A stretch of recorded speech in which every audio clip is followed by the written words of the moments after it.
What's up? You got your boy Dyreck, aka Native Shades, reminding you to like and subscribe, because today we're gonna be talking about the Zoom sample track. What had happened was, so remember back in the days that Gap commercial with LL Cool J, and he's rapping fast and he got on like the Gap cutoff t-shirt, the Gap clothing on, but he's wearing the FUBU hat, and he says the iconic lines, "For us, by us, on the low," which was the FUBU slogan. But a lot of cats didn't catch it because hip hop wasn't as global as it is now, so only certain people caught the slang. You know what I'm saying? I'm not even gonna front. When watching that commercial back in the days, I didn't even catch it. I just thought LL Cool J was rapping fast, licking his lips.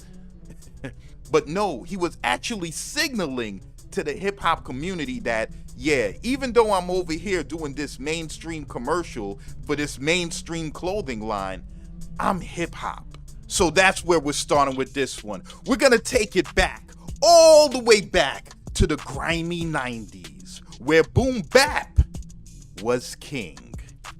Now, in the mid-90s, you had producers like DJ Premier, LES, Large Professor, RZA. Mostly all the beats that was done was gritty, grimy, and dirty. But then things changed. We went to the year 1999.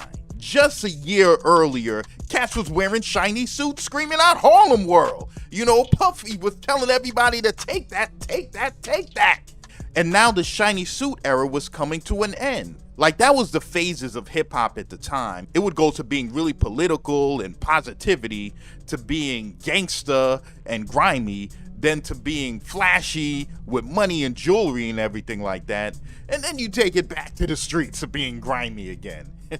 And in 1999, they were taking it back to the streets. Griminess was back. And with that being said, a product came out. A product from a company known as Zoom. A company that was formed in 1983 by two Japanese cats, Masahiro Lijima and Michi Nozokido. Dope names, right? Well, these dudes decided to form a company back in 1983.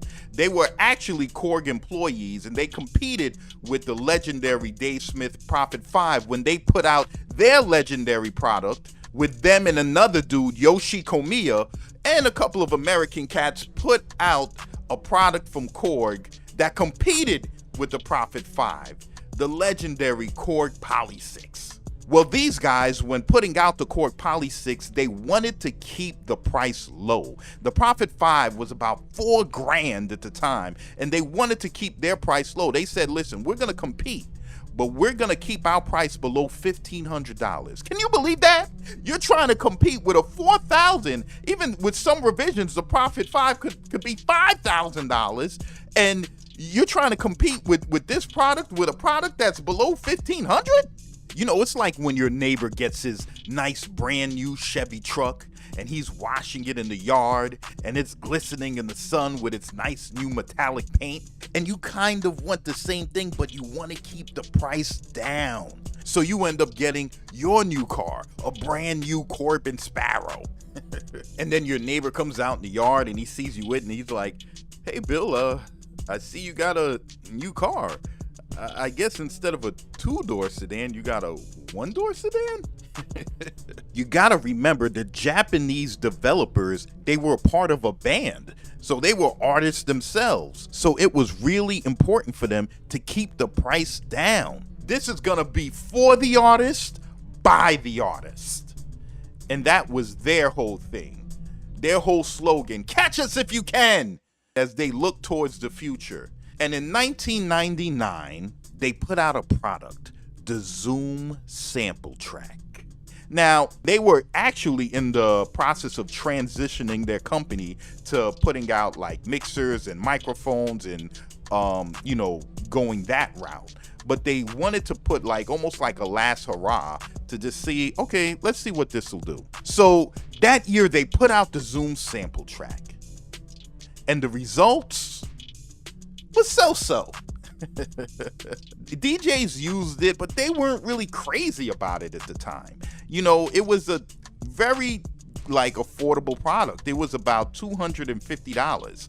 So at the time, sometimes when you have something for such a low price, people don't value it. You know, a lot of the hip hop producers was like, they looked at it as kind of like, okay, this is like a little effects box, almost like a toy. As far as DJs going strong with it, some used it, some kind of was like, okay, this is cool. But at the time, they was like, and the magazines would kind of give it, I don't know, they wouldn't give it the best reviews. They gave it almost as, hey, this is a budget product. If you're on a budget and you're looking to do budget things, try our budget product and have budget results, you know? And nobody really wants that. So the Zoom Sampletrak really didn't get too much recognition. But then something happened. Around the mid-2000s, those years, a resurgence in like the love of boom bap and grit just, started happening. And a lot of folks was reminiscing about the legendary SP1200 and the SP1200 gritty sound. And everything started becoming grit. People were putting out products and the whole thing, they was like, hey man, how can I get my sounds gritty? People was even hating on products like the MPC 4000 because they were like, even though it had great features, they were like, this thing is too clean. People was like, I want to be gritty. I want to be the dirtiest thing in sight. Matter of fact, bring out the girls and let's have a mud fight.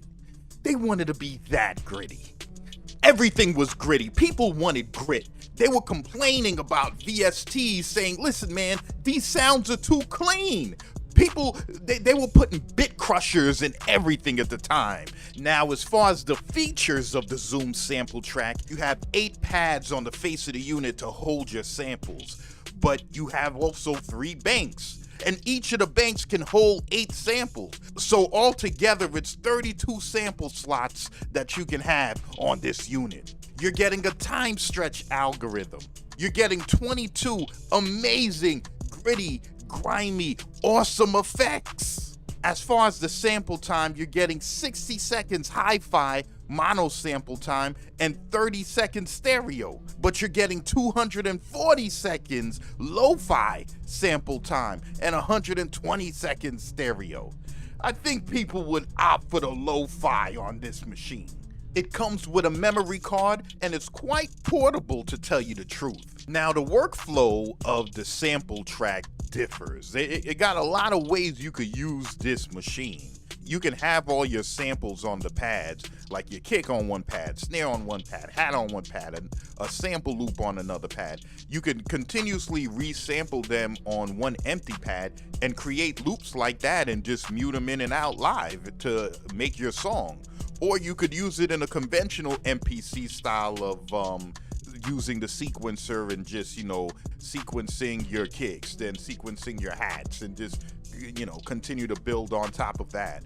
Or you could make one long sequence, like one long song, and just trigger your loops that you created in real time.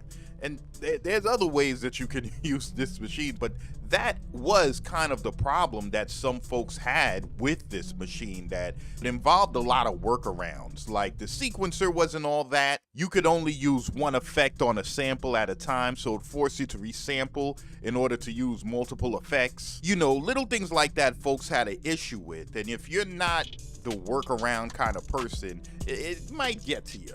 But still, even for the folks that didn't dig the sequencer and everything like that, they still loved this unit because it was awesome as far as the effects that it could produce. Through the input signal, before you even start recording your sample in the input signal, you can add effects on your sound. And not only the Zoom consumers were going through issues with workarounds, but even the heads at the Zoom facility in Japan, they was going through workarounds because people kept getting them confused with the Zoom people that do the video, the Zoom conference calling app and stuff like that, that you do your video calls on and stuff. People keep getting them guys confused where they're calling up Zoom Electronics and they're complaining to them.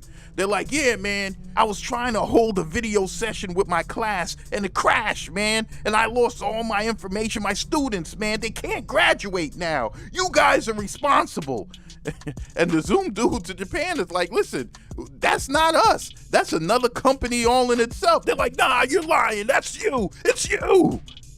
You know, it's kind of like when you go into an area where everybody speaks Spanish and you look like the people in the area, like you look Hispanic, and then they come up to you and they start talking, hey, ¿cómo está? And you tell them, no, I don't speak Spanish. And they're looking at you and they don't believe you? And then they just continue talking Spanish to you. Yeah, anyway, guess I see, and you're like, listen, bro, I don't speak Spanish. And they looking at you like, you know what? You shouldn't be ashamed of your culture, okay? We've done a lot of great things in this world, and you're thinking, bro, I do not speak Spanish. I'm not lying to you. But regardless of all that, this unit became so popular in the mid-2000s and even on till this day as being regarded as one of the pieces of gear that's like heavily seeked as far as creating the lo-fi sound. You know what I mean? Other than the SP404 and the 303, it's the Zoom Sampletrak that a lot of people go to create this kind of music. To the point they gave it the legendary tag as the poor man's SP1200. Because when you start turning them knobs and the effects knobs and putting them on your sample, you really can't tell the difference if you use the SP or if you use this machine. So when the Sampletrak came out, it was really affordable. It was only about $250, $260. It was for the artist, by the artist. And in actuality, the Zoom company, the way they run it is pretty cool. Like, a lot of the members of the company are in actual bands. Like, they got 4 or 5 bands in the company, and they go to gigs and play together and everything like that. And then after the gigs, they go back to work. But yeah, man, that's the Zoom Sampletrak. What had happened was... So this is your boy Dyreck, aka Native Shades, reminding you to go down low in the description and get that MPC1 Hidden Strategies, where I'm giving you a free MPC 4000 sound library. It doesn't exist anymore. Over a gig of sounds. You know what I'm saying? Put that joint on your MPC1 and you are good. So this is your boy Dyreck, aka Native Shades, reminding you to like and subscribe. And I'm signing off.